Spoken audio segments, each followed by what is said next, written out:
Class. उम्मीद करती हूँ कि आप सब खैरियत से होंगे। अच्छा बेटा, कल हम लोगों ने डिस्कस किया था फंक्शंस के बारे में। ठीक है, फंक्शन में मैंने आपको बताया था कि आप किसी भी सेल का जब एड्रेस मेंशन कर देते हो और उसकी रेंज बता देते हो, तो आपके पास जो है वो फंक्शन इजीली वर्क परफॉर्म कर रहे थे। जैसे कल हमने सम के फंक्शन को देखा था, तो लेट्स सपोज के एक और मैं रो इंसर्ट कर देती हूँ। ठीक है, एमएस एक्सेल आपको ये फीचर भी प्रोवाइड करता है कि आप रो को इंसर्ट कर सकते हो, कॉलम को इंसर्ट कर सकते हो।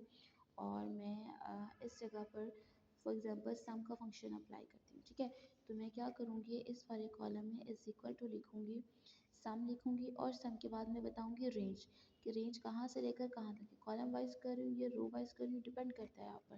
लेट्स सपोज कि मैं कॉलम वाइज कर रही हूँ, तो इसका एड्रेस क्या होगा, B1, सेंटर में कॉलन आएगा और इसका जो एड्रेस क्या होगा वो होगा आपके पास B3, यानी कि B1 और B3 के दरमियान में से जो वैल्यू भी सम मतलब जिनका जो सम आएगा वो आपके पास इस वाले कॉलम में B4 में रिप्रेजेंट हो जाएगा। ठीक है, तो इस तरह से हमारा सम का फंक्शन काम करता है। हम एवरेज निकाल सकते हैं, हम मिनिमम का फंक्शन अप्लाई कर सकते हैं, हम डिफरेंट फंक्शंस को अप्लाई कर सकते हैं। अच्छा, इसमें एक और फंक्शन था जिसको हमने कहा था SQRT। ठीक है, मतलब आप स्क्वायर रूट भी मालूम कर सकते हो। ऐसे में कल आपको एक चीज़ बताना भूल गई थी, वो ये थी कि ये जो ब्रैकेट्स आपके पास होती है, ये जो यानी कि आपके पास ये वाली चीज़ होती है ना बेटा, ये आपके पास आर्ग्यूमेंट कहलाती है। अक्सर ये पेपर में पूछ लिया जाता है कि किसी भी फंक्शन को अप्लाई करने के बाद जो चीज़ ब्रैकेट में लिखी जाती है वो क्या कहलाती है, वो हमारे पास आर्ग्यूमेंट कहलाता है। और ये भी अक्सर ऑब्जेक्टिव में पूछ लिया जाता है कि वो ऐसा कौन सा फंक्शन है जिसमें सिर्फ और सिर्फ एक ही आर्ग्यूमेंट पास होता है। तो बेटा वो स्क्वायर रूट का फंक्शन है जिसमें ओनली वन आर्ग्यूमेंट पास होता है। क्योंकि आपको पता है कि स्क्वायर रूट लेते हुए आप किसी भी एक वैल्यू का स्क्वायर रूट मालूम करते हो, तो जिसमें एक आर्गुमेंट पास किया जाता है वो आपका स्क्वायर रूट का फंक्शन कहलाता है। और वो कौन सा ऐसा फंक्शन है जो बिल्कुल एम्प्टी होता है, तो बेटा वो फंक्शन है टुडे का। इससे मुराद क्या होता है कि आप उसमें करंट डेट को मेंशन करते हो, उसको एम्प्टी छोड़ती हो। ठीक है, लेट्स सपोज कि आप एक्सेल को आज ओपन करते हो, तो वो आप आपने वहाँ पर टुडे का फंक्शन अप्लाई किया हुआ है, तो फिर वो वहाँ पर आज की करंट डेट मेंशन करेगा। इस तरह से हमारे पास फंक्शन नेस्टेड फंक्शन होते हैं। नेस्टेड फंक्शंस क्या होते हैं, फंक्शंस के अंदर फंक्शंस मतलब फंक्शन विद इन फंक्शन आपके पास नेस्टेड फंक्शन कहलाते हैं। और आउटर फंक्शन और इनर फंक्शन भी इसको कहते हैं। ठीक है, तो इसमें भी सेम ऐसे होता है कि पहले वो आउटर चेक करते हैं और उसके अंदर जो फिर मज़ीद आप ब्रैकेट्स लगाकर इनर फंक्शन को यूज़ करते हो उसको चेक करते हैं। अच्छा, नेक्स्ट आपके पास जो है वो दिया हुआ है चार्ट। चार्ट आपके पास क्या होता है बेटा, चार्ट बेसिकली जो है वो ग्राफिकल रिप्रेजेंटेशन होती है जब भी आप वर्कशीट के अंदर डाटा को एंटर करते हो। चार्ट्स आपके पास एक लार्ज अमाउंट में डाटा को एक सिंपल मैनर फॉर्म में शो करता है। आपको ये एक्सेल फैसिलिटी प्रोवाइड करती है कि वो आपको डिफरेंट टाइप के चार्ट्स दिखा सके।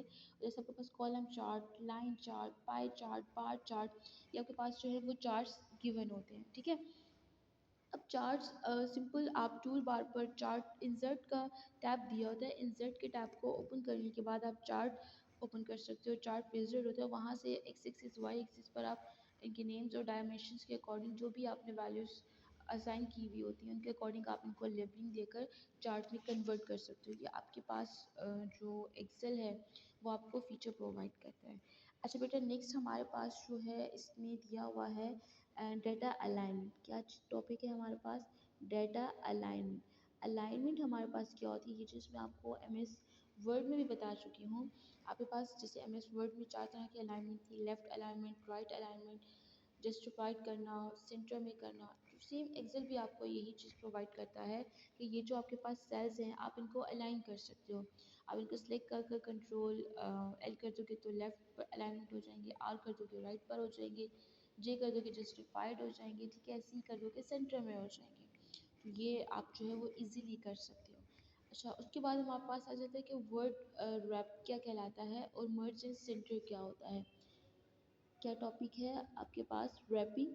कि रैपिंग हमारे पास क्या होती है, और इसके अलावा हमारे पास है मर्ज and centre. Merge and centre.